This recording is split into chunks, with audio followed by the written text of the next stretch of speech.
ఎవరైతే ఇప్పుడు జంతర్ మంతర్‌లో కొంతమందిని చూసి రెచ్చిపోయి పోలీసుల వెహికల్స్ మీద దాడులు చేయడం, సీసీ కెమెరా ఫుటేజులు తీసేయడం, సీసీ కెమెరాలను తీసేసి బయటకు చూపించడం, అలాగే అక్కడ కొంతమంది నటించారు కదా!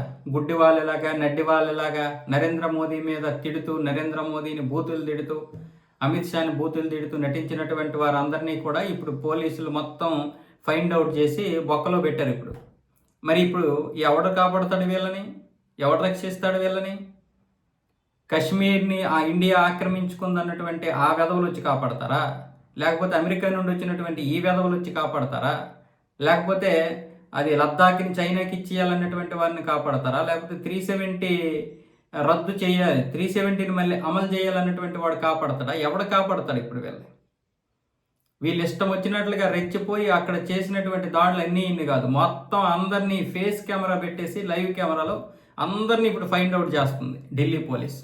పైగా ఢిల్లీ పోలీసులు బీపు వాయించారు కదా, వాళ్ళకి ఇప్పుడు మంట ఉంటుంది కదా. ఢిల్లీ పోలీసుల మంట ఇప్పుడు ఎలా ఉంటుందో చూడండి. మామూలుగానే వీళ్ళందరినీ గుర్తిస్తారు, ఖచ్చితంగా వాళ్ళ తాట తీస్తారు. కానీ వీళ్ళు ఏం చేశారు? ఈ దాడుల్లో పోలీసులు కూడా బ్లేమ్ చేశారు, పోలీసుల మీద కూడా దాడి చేశారు. దాడి చేసి మళ్ళీ వాళ్ళనే బ్లేమ్ చేశారు. వాళ్ళు ఇప్పుడు ఊరుకుంటారా? గవర్నమెంట్ చెప్పకుండానే తాట తీస్తుంది ఇప్పుడు. అందుకే ఇప్పుడు వాళ్ళని పిలిపిస్తున్నారు.